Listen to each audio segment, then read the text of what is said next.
لي عن الأشباه والأمثال أحمده وأشكره سبحانه وتعالى على جزيل الإحسان والإفضال، ودعا إلى التوحيد وشرف الخلال، وحذر من الشرك والبدع والضلال. وأصلي وأسلم على رسولنا محمد صلى الله عليه وعلى آله وأصحابه من خير صحب ووال، ومن تبعهم بإحسان في الأفعال والأقوال، وسلم تسليما كثيرا. أما بعد، أعوذ بالله من الشيطان الرجيم. بسم الله الرحمن الرحيم. وقاتلوهم حتى لا تكون فتنة ويكون الدين كله لله. وفي الحديث الصحيح الثابت عن رسول الله صلى الله عليه وسلم الذي يرويه الصحابي الجليل أبو موسى الأشعري رضي الله تعالى عنه قال: جاء رجل إلى النبي صلى الله عليه وسلم فقال: الرجل يقاتل حمية، والرجل يقاتل غضبا، والرجل يقاتل لرياء. فقال الصحابي: فأن ذلك في سبيل الله يا رسول الله صلى الله عليه وسلم؟ فقال رسول الله صلى الله عليه وسلم: من قاتل لتكون كلمة الله هي العليا فهو في سبيل الله। رواه البخاري। প্রশংসা জ্ঞাপন করছি সেই মহামহিয়ান গরিয়ান রব্বুল ইজ্জাত ওয়াল জালালের নিমিত্তে, যার অশেষ কৃপায় প্রতি জুমার ন্যায় আজকেও সালাতুল জুমআ এবং খুতবা শোনার লক্ষ্যে মহিষালবাড়ি সেন্ট্রাল জামে মসজিদে উপস্থিত হওয়া তৌফিক এনায়েত করলেন যে রব, সেই রব্বে কারীমের দরবারে আমরা শুকরিয়া জ্ঞাপন করছি আলহামদুলিল্লাহ।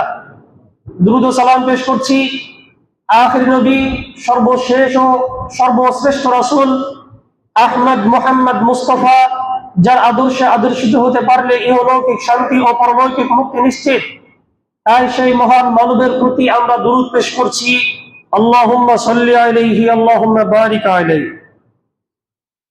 শান্তির ধারা বর্ষিত হোক সাহাবায়ে কেরাম, তাবেঈন, আইম্মায়ে মুজতাহিদিন, উলামায়ে মুতাকাদ্দিমিন ও মুতাআখিরিন সহ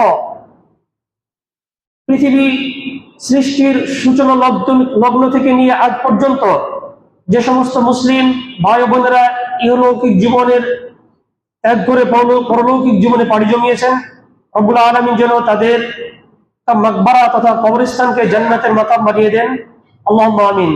তাদেরকে জান্নাতের সুউচ্চ মাকাম দান করেন, আল্লাহুম্মা আমিন। দোয়া করছি অত্র মসজিদের সম্মানিত কমিটিবৃন্দ, মুসল্লিবৃন্দ, মুরব্বিয়ানে ইকরাম এবং আগত মুসল্লিবৃন্দ, ইতিমধ্যে আপনারা যারা উপস্থিত হয়েছেন, রব্বুল আলামিন যেন আপনাদের এই উপস্থিতিকে বারাকাময় করেন, আল্লাহুম্মা আমিন। প্রিয় ব্রাদার মিল্লাত, আমরা বিগত সপ্তাহে আলোচনা করেছিলাম সালাতে নিষিদ্ধ কার্যাবলী এবং অসুস্থ ব্যক্তির জন্য চেয়ারে বসে সালাত আদায়ের বিধান। আমরা মোটামুটি আকারে সেই বিষয়ে আলোচনা করেছি। আজকে আলোচনার আলোচ্য বিষয় নির্ধারণ করেছি যে সমস্ত কার্যাবলী একজন ব্যক্তির সালাতকে বিনষ্ট করে, এবং আলোচনার দ্বিতীয় অংশে উল্লেখ করব যেটা গত জুমায় আলোচনা করা হয়নি, তার একটা অংশ। সেটা হচ্ছে ইসলামী শরিয়া যাদের ক্ষেত্রে চেয়ারে বসে বা টুল মোড়াতে বসে সালাত আদায়ের অনুমতি প্রদান করে, সেই ক্ষেত্রে তাদের চেয়ার বা টুল, চেয়ার ওই কাতারের কোন জায়গায় প্রতিস্থাপন করবে এ নিয়ে একটা সংশয় ও নিরসন পেশ করার চেষ্টা করব অচিরেই। প্রিয় হাজরিন, এরপরে আমি যেটা বলতে চাচ্ছি সেটা হচ্ছে আল্লাহ সুবহানাহু ওয়া তাআলা পবিত্র কালামুল্লাহ অসংখ্য আয়াতে তিনি মুসলিম জাতিকে সালাত, সিয়াম, হজ, সাদাকা, দান সাদাকা ইত্যাদি ভালো কাজের নির্দেশ এবং মন্দ কাজ থেকে বাধা প্রদান সহ ইত্যাদি আদেশ ও নিষেধের পাশাপাশি তিনি আমাদেরকে একটা অন্যতম বিধান দিয়েছেন, সেটা হচ্ছে আল জিহাদু ফি সাবিলিল্লাহ। একজন ব্যক্তির প্রতি সালাত যেমন ওয়াজিব সকল অবস্থায়, কখনো কখনো সালাতের মতো জিহাদ ওয়াজিব হয়ে যায়। হজ যেমন ক্ষেত্র বিশেষে ওয়াজিব হয়, একইভাবে জিহাদ ও কিতাব ক্ষেত্র বিশেষে ওয়াজিব হয়ে যায়। কিন্তু এই বিধানগুলো মুসলিম জাতি আজকে ভুলে রয়েছে এবং এর গুরুত্ব, তাৎপর্য এবং এর শিক্ষা দীক্ষা থেকে আমরা অনেক দূরে রয়েছি, যার ফলে আজকে জিহাদের নামে রয়েছে যেমন সন্ত্রাসবাদ, একইভাবে কেউ যদি ইসলামের বিধিবিধানকে পালন করে সে তার মূলনীতিকে অনুসরণ করে জিহাদের কাজে আঞ্জাম দেয়, তাদেরকেও আমরা উগ্রবাদ ও সন্ত্রাসবাদ বলে আখ্যা প্রদান করি। এর কারণ হচ্ছে এর জ্ঞান, এর যে মূল অথেন্টিক তথ্য সেটা আমাদের না জানার কারণে এমনটা হয়ে থাকে। সম্প্রতি ভারত পাকিস্তান যে যুদ্ধ আপনারা অনেকেই দেখেছেন এবং এদের হতাহত সংখ্যা বিভিন্ন বিষয় নিয়ে আপনারা গণমাধ্যমে দেখেছেন এবং জানেন। রাসূলুল্লাহ সাল্লাল্লাহু আলাইহি ওয়াসাল্লামের হাদিস আমরা একটা বারবার পাঠ করি, সেটা যেন অক্ষরে অক্ষরে বর্তমান সময়ে পালন হচ্ছে এবং অচিরেই হবে, এটা হতেই থাকবে। আপনারা বিগত 2 সপ্তাহে জেনেছেন এবং এর আগেও জেনেছেন বা জানেন। সেটা হচ্ছে রাসূলুল্লাহ সাল্লাল্লাহু আলাইহি ওয়াসাল্লাম বলেছেন, ইউশিকুল উমাম আন তাদাআ আলাইকুম কামা তাদাআল আকালাতু ইলা কাসআতিহা। অচিরেই মুসলিম ব্যতীত যত ধর্ম, বর্ণ, পেশার লোক রয়েছে এরা সকলে একত্রিত হবে। ইউশিকুল উমাম আন তাদাআ আলাইকুম কামা তাদাআল আকালাতু ইলা কাসআতিহা। কেমন ভাবে একত্রিত হবে? ওই দাওয়াত বাড়িতে দস্তরখানা বিছিয়ে যেভাবে খাবার পরিবেশন করা হয় আর মেহমানরা যেভাবে সারিবদ্ধভাবে বসে যায়, মুসলিম দেশ ও মুসলিম জনতা এদের বিরুদ্ধে সারা বিশ্বের যত মুসলিম রাষ্ট্র, ধর্ম, বর্ণ রয়েছে, পেশার লোক রয়েছে, এরা সকলে একত্রিত হবে একটা মিশন নিয়ে।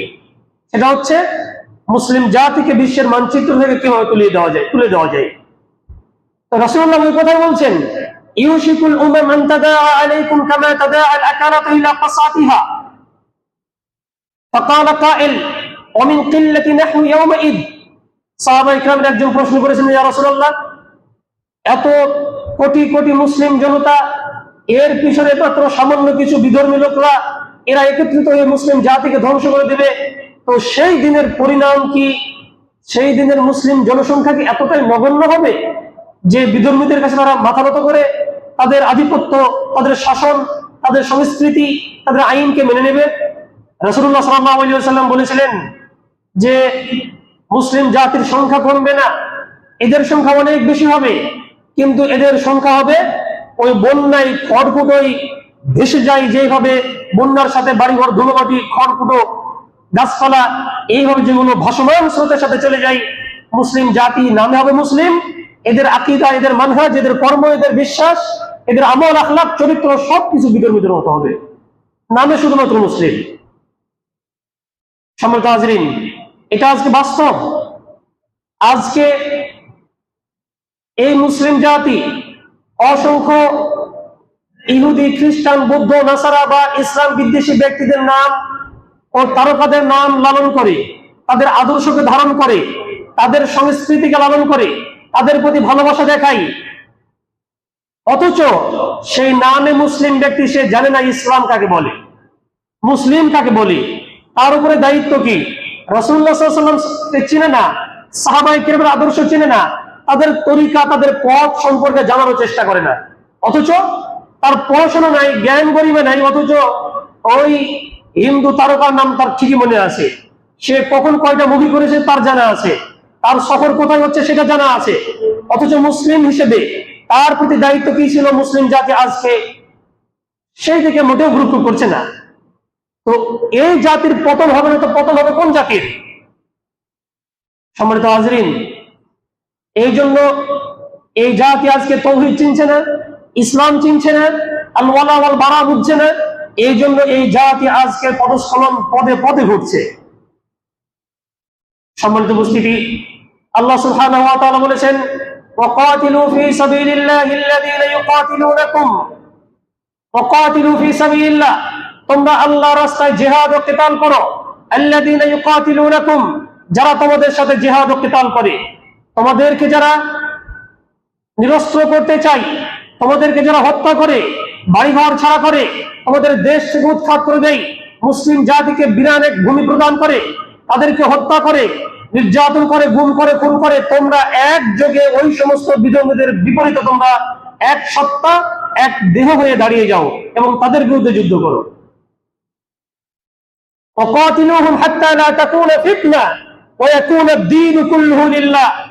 আর এই জিহাদ যুদ্ধ করো ততদিন পর্যন্ত যতদিন পর্যন্ত ফিতনা দূরীভূত না হচ্ছে। ফিতনা কি? ইমাম ইবনে কাসির রাহমাতুল্লাহ আলাইহি এই আয়াতে তাফসীরে বলেছেন, আল ফিতনাতু হিয়া আশ-শিরক ওয়াল কুফর। ফিতনা হচ্ছে শিরক ও কুফর। তো শিরক কি? আমরা ইবাদতের জগতে কিছু শিরক চিনি, কিন্তু আন্তর্জাতিক শিরক আমরা কখনোই জানি না ও বুঝি না। এই সমস্ত বিষয়ে আলাপ আলোচনা করা হয় না। আপনাকে যদি আমি এখন আন্তর্জাতিক কিছু শিরকের নমুনা প্রদান করি এবং কূটনৈতিক বা রাজনৈতিক কিছু শিরকের নমুনা প্রদান করি, বুঝতে অত্যন্ত সহজ হবে। আপনারা সকলেই জানেন, যখন একটা বিধর্মী রাষ্ট্র কোন মুসলিম রাষ্ট্রের প্রতি আঘাত আনে, ঠিক তখনই তার আগ মুহূর্ত থেকেই তাদের বিধর্মী রাষ্ট্রের সাথে একটা কূটনৈতিক সম্পর্ক চুক্তি তৈরি হয়, যারা একযোগে মুসলিম রাষ্ট্রকে উৎখাত করার জন্য উঠে পড়ে লেগে যায়।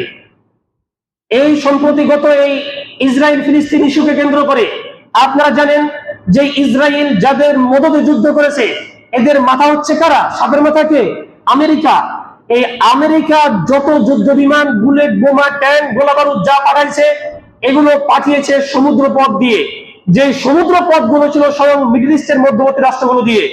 তাহলে মিডল ইস্ট, এই Abu Dhabi, Qatar, Kuwait, Oman, Bahrain, Yemen, Saudi Arab সহ যত মিডল ইস্টের রাষ্ট্রগুলো রয়েছে, এই সমুদ্র পথ দিয়ে আমেরিকা যেইভাবে ট্যাঙ্ক, যুদ্ধ বিমান, গোলা বারুদ পাঠিয়েছে ইসরায়েলের নিকটে, যাতে করে সেগুলো দিয়ে ফিলিস্তিনে আক্রমণ করতে পারে, কিন্তু ওই মধ্যবর্তী মিডল ইস্টের যে রাষ্ট্রগুলো রয়েছে, ওই কান্ট্রিগুলো তাদের এই পথে বাধা প্রদান করতে সক্ষম হয়নি। কেন?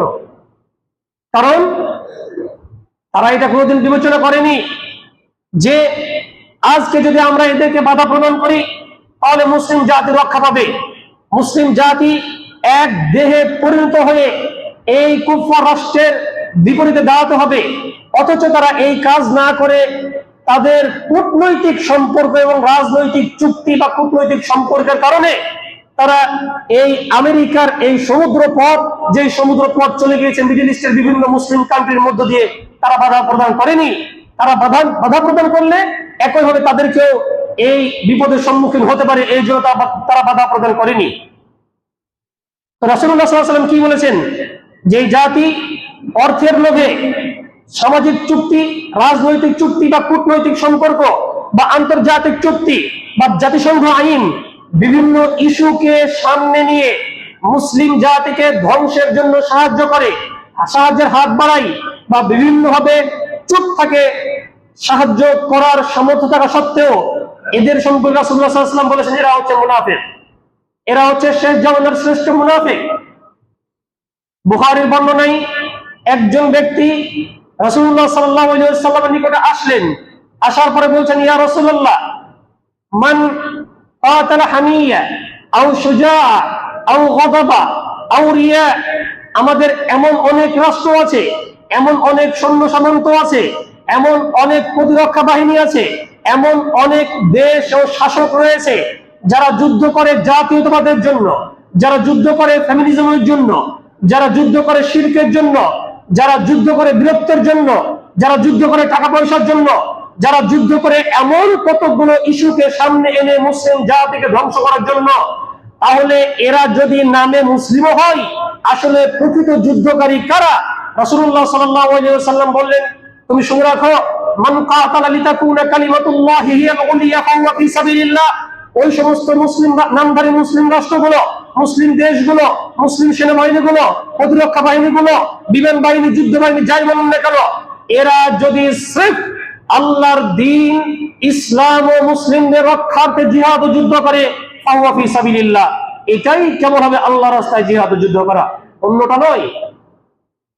তাহলে অন্যটা হবে শিরক। আজকে মুসলিম জাতি এই আন্তর্জাতিক শিরকে নিমজ্জিত। আজকে ভারতের অসংখ্য আলেম ওলামা, এই আলেম ওলামা দুইটি শিবিরে বিভক্ত হয়ে গেছে। যখন জিহাদের মতো পরিস্থিতি তৈরি হয়, যখন বড় বড় বালা মুসিবত দেশের প্রতি আরোপিত হয়, তখন আলেম সমাজ, সাধারণ জনগণ দুই শিবিরে বিভক্ত হয়ে যায়। এক শিবির হচ্ছে হকপন্থী ইসলামপন্থী শিবির, আরেক পন্থী হচ্ছে ইসলামের লেবাসধারী মুনাফিক শিবির। আজকের আমাদের ভারতীয় আলেম ওলামা অনেকে ফতোয়া দিচ্ছেন জিহাদের ব্যাপারে, বিশেষ করে প্রতিরক্ষা জিহাদের ব্যাপারে। আবার ভারতীয় কিছু লেবাসধারী আলেম ওলামা এবং জাতীয়তাবাদী কিছু ইসলামী দল রয়েছে, এরা সুন্দর সুন্দর গুলি আউড়িয়ে এই ভারতের এই নৃশংস হামলাকে সমর্থন যোগাচ্ছে। এরা বলছে আমরা পরস্পরের যুদ্ধ চাই না, আমরা সম্প্রীতি চাই, এমনকি আমরা আমাদের দেশের জন্য আমরা সকল স্তরের জনগণের সাথে আমরা আছি, আমরা তাদের বিরুদ্ধে দাঁড়াতে সক্ষম, ইত্যাদি ইত্যাদি বিভিন্ন তারা বলি আওড়াচ্ছে এবং প্রতিবেদন পেশ করছে। এখানে পাকিস্তান কিংবা ভারত এটা মূল ইস্যু নয়। 1947 সালে যখন দেশ ভাগ হয়েছিল, তখন কথা ছিল পাকিস্তানের সংবিধান হবে ইসলামী সংবিধান। এরপরে বছর বছর প্রায় 8 বছর চলে গেল, পাকিস্তানের সংবিধান প্রণয়ন করা হয়েছে কুফরি তাগুতি কনস্টিটিউশন সংবিধান, সেখানে ইসলামী সংবিধান নিয়ে আসা হয়নি। সেই দিক থেকে আমি এই দিক বিবেচনা করে পাকিস্তানকে রাষ্ট্রীয়ভাবে সমর্থন করতে পারি না, কিন্তু পাকিস্তানের মেজরিটি যেহেতু মুসলিম প্রধান দেশ, সেই দিক দিয়ে আমি সমর্থন করতে পারি। একইভাবে আমাদের এই ভারতের এই উগ্রবাদী, যদিও সেখানে বিপুল সংখ্যক মুসলিমরা বসবাস করছেন, কিন্তু সেটা হচ্ছে হিন্দু প্রধান দেশ। এখন আমি বলবো যে পাকিস্তান তারা সাংগঠনিক বা সাংবিধানিক ভাবে আমরা আমাদের দেশ এটা সাংবিধানিক ভাবে কি মুসলিম দেশ, পাকিস্তান সাংবিধানিক ভাবে কি মুসলিম দেশ, ভারত সাংবিধানিক ভাবে কি এটা হিন্দু কান্ট্রি। তাহলে আমাদের যেটা বুঝতে হবে সেটা হচ্ছে সাংবিধানিক ভাবে কি লেখা আছে এটা মূল বিষয় না। দেশকে ইসলামাইজেশন করতে হলে সেই তরিকায় করতে হবে। ইমাম ইবনে বাজ রাহমাতুল্লাহ আলাইহি 1999 সালে মারা গেছেন, যিনি সৌদি আরব সহ সারা বিশ্বের বিখ্যাত একজন উলামায়ে কেরামের মধ্যে অন্যতম একজন, শেখ বিন বাজ রাহমাতুল্লাহ আলাইহি। উনি তার কিতাবে বলেছেন, অসংখ্য রিসালায় বলেছেন, তার ফতোয়ার মধ্যে বলেছেন, কুল্লু দাওলাতিন, প্রত্যেক ওই রাষ্ট্র, লা তাহকুমু বিশরিয়াতিল্লাহ, যে রাষ্ট্রে আল্লাহ সুবহানাহু ওয়া তাআলার কোরআন এবং রাসূলুল্লাহ সাল্লাল্লাহু আলাইহি ওয়াসাল্লামের সুন্নাহ অনুযায়ী পরিচালিত হয় না, ফাহিয়া দাওলাতুন জাহিলিয়াতুন কাফিরা, এটা হচ্ছে বর্বর কাফের রাষ্ট্র। নামে যদি মুসলিম লেখা থাকে, এটা মুসলিমের পরিচয় বহন করবে না। একজন মুসলিমকে তার পরিচয় দিবে তার ঈমান ও তাওহীদ, তার আকীদা আদর্শ।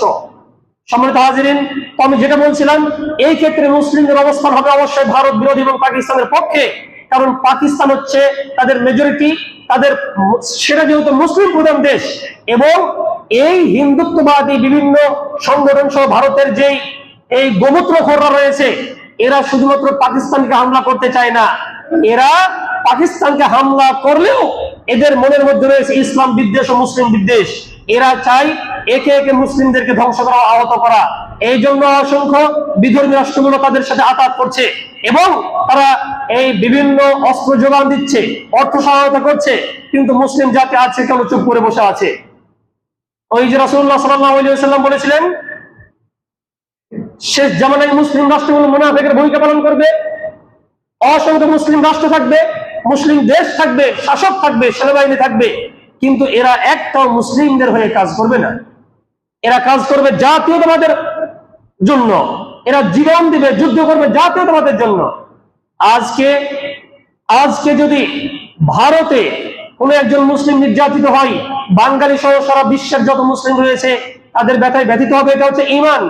কিন্তু যদি এই চিন্তা হয়, এটা আপনি ব্যক্তিগতভাবে চিন্তা না করে রাষ্ট্রীয়ভাবে চিন্তা করেন, যারা রাষ্ট্রের জায়গা থেকে মনে করে এই পতাকা, এই বর্ডার, এই ন্যাশনালিজমের জন্য আমরা যেভাবে যুদ্ধ করব, আমাদের যুদ্ধ, আমাদের ফোর্স শুধুমাত্র এই বর্ডারের জন্য, অন্য কোনো দেশের জন্য নয়।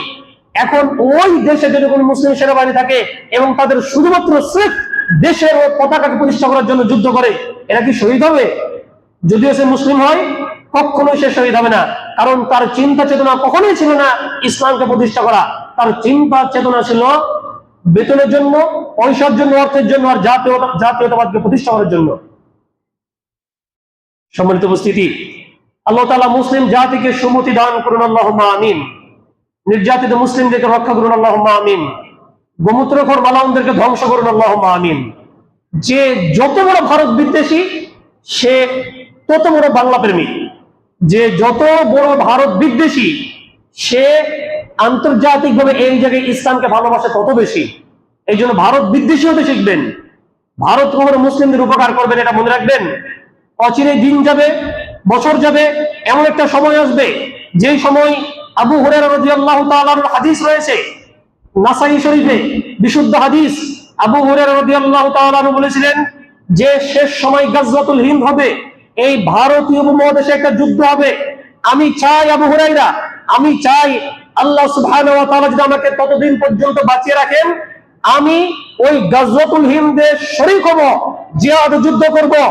আর সেই দিন এই ভারতের গোমূত্রখোর সহ যত মুসলিম শাসক রয়েছে, এদেরকে শিকলবদ্ধ করে ওই জেরুজালেমে নিয়ে তাদেরকে বিচার করা হবে। আমি সেই দিনের কামনা করি। সম্মানিত হাজিরিন, ভারত একবার নয়, দুইবার নয়, বারবার বিজয় করা হয়েছে। এই পৃথিবী ধ্বংসের পূর্ব মুহূর্তেও অসংখ্যবার ভারতের যুদ্ধ হবে। ইনশাআল্লাহ তাআলা সেই দিন মুসলিমরা এক শিবিরে আর মুনাফিকরা আরেক শিবিরে অবস্থান করবে। প্রিয় উপস্থিতি, এই জন্য জিহাদের শিক্ষা নিতে হবে, এর মাসআলা মাসাইল জানতে হবে। এক্ষণে আমি আপনি তো সেখানে গিয়ে সরাসরি যুদ্ধ করতে সক্ষম নই, কারণ আমাদের দাওয়া নেই, আমাদের শিক্ষা নেই, আমাদের শিক্ষণ প্রশিক্ষণ নেই। কিন্তু এই বলে কি আমরা এই দিন সম্পর্কে জানবো না? সালাত সম্পর্কে জানছেন, সিয়াম জানছেন, কিন্তু জিহাদ ফি সাবিলিল্লাহ সম্পর্কে জানছি না, এটা কি মূর্খতা নয়? এই জন্য আমাদের ইসলামের বেসিক যে মৌলিক জ্ঞান, এগুলো অবশ্যই আহরণ করতে হবে। আল্লাহ রাব্বুল আলামিন যেন সেই তৌফিক দান করেন, আল্লাহুম্মা আমিন। প্রিয় উপস্থিতি, আলোচনার যে দ্বিতীয় অংশ, সেটা হচ্ছে, আমি বলছিলাম এটা হলো সমসাময়িক বিষয়, চলে গেল। আরেকটা যেটা বিষয় বলছিলাম আমি, গত সপ্তাহে আলোচনা ছিল সালাতে নিষিদ্ধ কার্যাবলী। আজকের আলোচনার আরেকটি বিষয় ছিল যে মুবতিলাতুস সালাত, সালাত ভঙ্গকারী বিষয়সমূহ। আমরা অনেকে সালাত আদায় করি মসজিদে বা বাসায়, যেখানেই করি না কেন, সালাত কিভাবে ভঙ্গ হয়ে যায় এটা আমরা জানি না।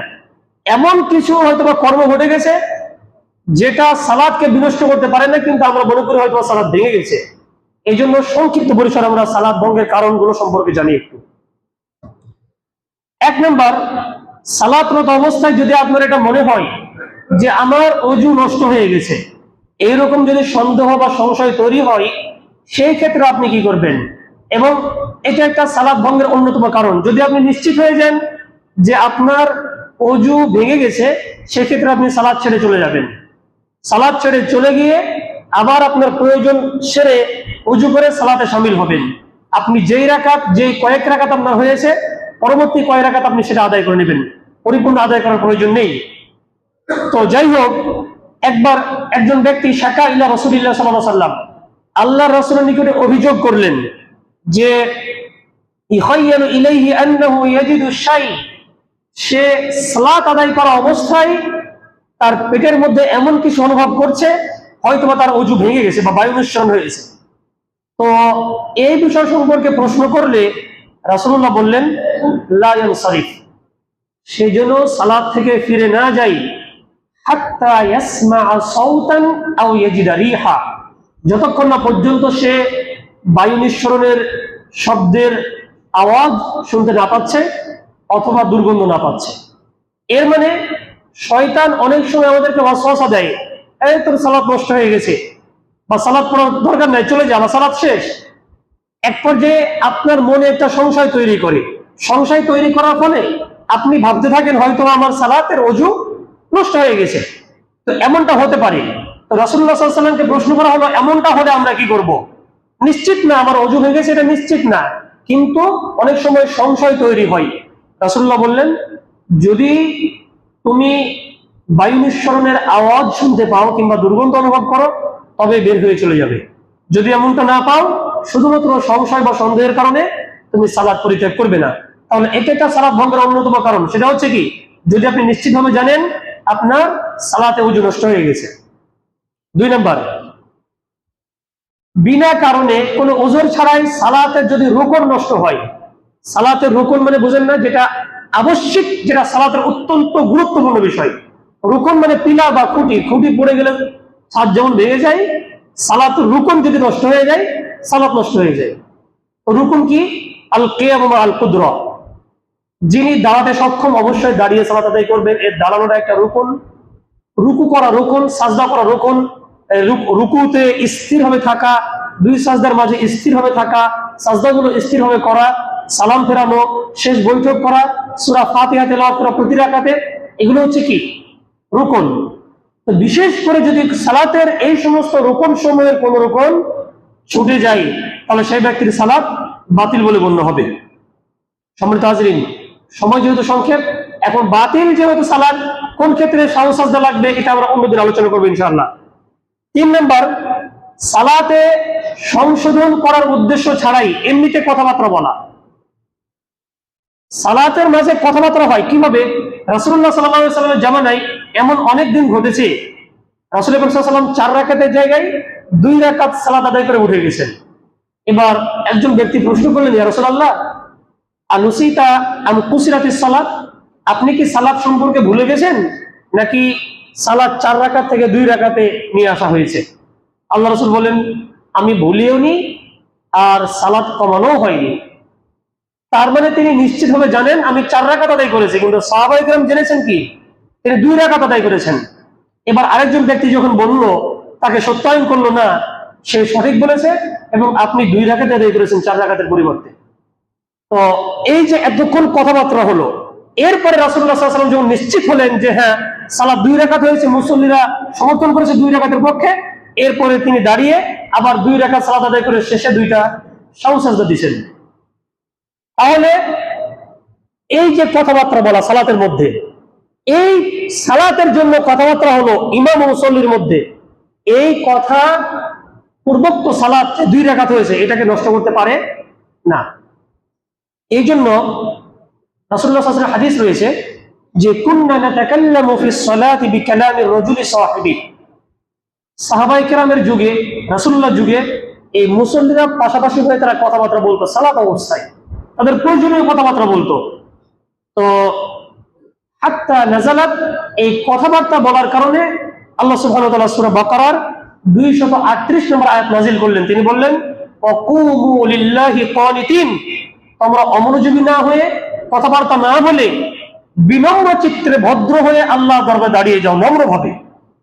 তখন এই আয়াতটি নাযিল হয়। সম্মানিত হাজিরিন, এই জন্য ইন্না হাযিহিস সালাত লাইসাত মিন কালামিন নাস, সালাতে কোনো কথাবার্তা চলবে না, আপোষেও না, পরস্পর কারোর সাথেও না। আর কথা বলার যেটা সিস্টেম সেটা হচ্ছে ইমাম যদি ভুল করে দেন, সালাম ফিরা হয়ে যায়, এবার মুসল্লি যে কথাবার্তা বললো যে ইমাম সাহেব সালাতে ভুল হয়েছে বা সালাত কম হয়েছে, এই কথাটুকু, এই কথোপকথন সালাতকে বিনষ্ট করতে পারে না, কারণ এই কথা ছিল স্বয়ং সালাতকে প্রতিষ্ঠা করার জন্য। প্রিয় হাজরিন, এরপরে সালাত বিনষ্টের আরেকটি অন্যতম কারণ হচ্ছে সালাতে উচ্চস্বরে কথা বলা, বা উচ্চস্বরে কথা বলা তো না, আসলে উচ্চ বা অট্টহাসি দেওয়া। কেউ যদি সালাতরত অবস্থায় অট্টহাসি দেয়, জোরে হাসি প্রদান করে, তাহলে অবশ্যই তার সালাত বাতিল হয়ে যাবে, এটা সকল উলামায়ে কেরাম একমত। তবে কোন কারণে যদি সালাতে মুচকি হাসি চলে আসে, বিভিন্ন কারণে হঠাৎ বা কোনো কারণে যদি সালাতে মুচকি হাসি আসে, জোরে হাসি না, তাহলে এই মুচকি হাসি সালাতকে বিনষ্ট করতে পারে না, তবে এটা মাকরুহ হয়, মানে সালাত নষ্ট হয় না। এর দলিল কি? দলিল হচ্ছে মুসান্নাফ আব্দুর রাজ্জাক হাদিস নাম্বার 377, জাবের রাদিয়াল্লাহু তাআলা আনহু তিনি বলছেন, লা ইয়াকতাউস সালাত তাবাসসুম, তাবাসসুম শব্দের অর্থ হচ্ছে মুচকি হাসি। তো হালকা বা মুচকি হাসি এটা সালাতকে বিনষ্ট করতে পারে না, শুধুমাত্র ওয়ালাকিন ইয়াকতাউ আল কারকারা, অট্টহাসি বা জোরে হাসি দিলেই সালাত বিনষ্ট হয়ে যায়। সম্মানিত হাজিরিন, এই হচ্ছে সালাত বিনষ্টের মৌলিক এই 4 থেকে 5টি কারণ। এর বাইরে অন্য কোনো চিন্তা চেতনা বা কোনো কাজ ঘটলে সালাত বাতিল হয় না। আর রুকন যদি ছুটে যায় সেটা তো বুঝতেই পারছেন, অবশ্যই সেই ক্ষেত্রে আপনাকে সাহু সাজদা দিতে হবে। ইনশাআল্লাহ সাহু সাজদা কখন দিতে হয়, কিভাবে দিতে হয়, এটা অন্য একদিন আলোচনা করব, সময় শেষ। প্রিয় হাজিরিন, এই শীতাতাপ নিয়ন্ত্রিত পরিবেশে মসজিদে আমি বলতো আহ্বান জানাবো আপনারা ঘুমাবেন না, এখানে আপনারা ঘুমানোর জন্য আসেননি, অবশ্যই মনোযোগ দিয়ে খুতবা শুনবেন এবং সেটা হৃদয়ে লালন করবেন। শেষ, আমি 2 মিনিটে শেষ করছি। সেটা হচ্ছে, আপনারা সকলে জানেন আমাদের যে গত সপ্তাহে আলোচনা ছিল চেয়ারে বসে সালাত আদায়। চেয়ারে বসে সালাত আদায় করা মানে চেয়ার শব্দ উল্লেখ করে সালাত আদায় করার ব্যাপারে হাদিসে কোরআনে কোথাও কোনো কিছুই নেই, বলাও নেই, নিষেধ করাও নেই। কিন্তু উলামায়ে কেরাম যেহেতু হাদিসে আছে, রাসূলুল্লাহ বলেছেন, বুখারীর বর্ণনা, সাল্লি কায়মা, দাঁড়িয়ে সালাত আদায় করো, যদি দাঁড়াতে সক্ষম না হও ফাকায়দা, বসে সালাত আদায় করো। এখানে যেহেতু বসার ধরন বলা হয়নি, এই জন্য যাদের স্বাভাবিকভাবে সালাতে আমরা যেভাবে ওই জানু পেতে বসি সেভাবে যদি বসতে কেউ সক্ষম না হন, সেই ক্ষেত্রে তিনি ওই চেয়ার টুল ব্যবহার করতে পারেন, এটা উলামায়ে কেরাম বলেছেন। এখন কথা হচ্ছে, এটা জায়েজ বুঝলাম, কিন্তু চেয়ার বা টুল কাতারের কোন জায়গায় প্রতিস্থাপন করা হবে? চেয়ার বা টুল কাতারে প্রতিস্থাপন করার জন্য আমি একটা বইয়ের নাম নিতে পারি এখানে।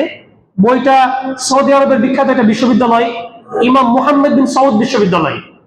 এই বিশ্ববিদ্যালয়ের একজন প্রফেসর, বিখ্যাত প্রফেসর, ওনার নাম হচ্ছে আলী বিন ইব্রাহিম। উনি একটা বই লিখেছেন, বইটার নাম হচ্ছে আল আহকামুল ফিকহিয়্যা আল মুতাআল্লিকাতু বিসিফাতিস সালাহ আলাল কারাসি। বলছে যে সালাতে চেয়ারে বসে সালাত আদায় করার বিধান সম্পর্কে ফিকহি চিন্তা চেতনা তথা কোরআন ও হাদিস এবং ফিকহি দৃষ্টিকোণ থেকে চেয়ারে বসে সালাত আদায় করার হুকুম। তো চেয়ার প্রতিস্থাপন করার আমরা 2টা অবস্থা দেখতে পাই। আমরা যে কাতারে চেয়ারটা প্রতিস্থাপন করব, রাখবো, এটা কোথায় রাখবো? 2টা অবস্থা। একটা অবস্থা হচ্ছে মুসাফাতু মান ইউআদ্দি আস-সালাহ কামিলা আলাল কুরসি, যে ব্যক্তি দাঁড়ানো থেকে নিয়ে সালাম ফেরানো পর্যন্ত চেয়ারে বা টুলে বসে সালাত আদায় করেন, এইরকম ব্যক্তির জন্য ওই চেয়ার বা টুল তিনি প্রতিস্থাপন করবেন কাতারে, কাতারের পেছনে নয়। মানে চেয়ার বা টুলে যে 4 পায়া রয়েছে, 4টা পা রয়েছে, এই পেছনের 2টা পা থাকবে কোথায়? কাতার বরাবর। কারণ তার হুকুম হচ্ছে বসার হুকুমের মতো। সে যদি বসতো তাহলে তার এই 2 হাঁটু স্বাভাবিকভাবে সামনের দিকে যেত। এই জন্য একইভাবে ওই চেয়ারের পেছনের 2 পা থাকবে কাতারে। যদি সামনে এখন তার পা চলে যায়, এটা কোনো আপত্তি সৃষ্টি করবে না। যেমন ভাবে বসে সালাত আদায় করলে পা যদি কারো সামনে চলে যায় এটা আপত্তি সৃষ্টি করে না, ওই রকম অক্ষম ব্যক্তি যারা বসা থেকে নিয়ে সালাম ফেরা পর্যন্ত চেয়ারে সালাত আদায় করেন, এরা চেয়ার প্রতিস্থাপন করবেন ওই কাতারে, পেছনে নয়, কাতারে। এবার তার বডি সামনে যাওয়াতে কোনো আপত্তি সৃষ্টি করবে না। এটা হচ্ছে একটা কথা। 2 নাম্বার এবং শেষ কথা, সেটা হচ্ছে মুসাফাতু মান ইয়াজলিস আলাল কুরসি ফি হালাতির রুকু ওয়াস সুজুদ ওয়াত তাশাহুদ, আম্মা ফি হালিল কিয়াম ফাইন্নাহু ইউসাল্লি কাইমা। এবার যে সমস্ত রোগীরা দাঁড়াতে সক্ষম, দাঁড়াতে পারেন, 5 মিনিট, 7 মিনিট, 4 মিনিট দাঁড়াতে পারেন, দাঁড়ানো পর্যন্ত তাদের সক্ষমতা আছে, তারা দাঁড়াবেন এবং রুকু, সাজদা, তাশাহুদ এগুলো বসে করেন তারা তাদের অসুস্থতার কারণে। তো যেহেতু তিনি দাঁড়াবেন এবং রুকু সাজদায় বসবেন, তাহলে তিনি কোথায় এবার ওই তার চেয়ার বা টুল প্রতিস্থাপন করবেন? এটা হচ্ছে সমস্যার বিষয়। একটা হাদিস আমি বলি, সেই হাদিসটা রয়েছে দারাকুতনি হাদিস নাম্বার 3079 এবং বাইহাকি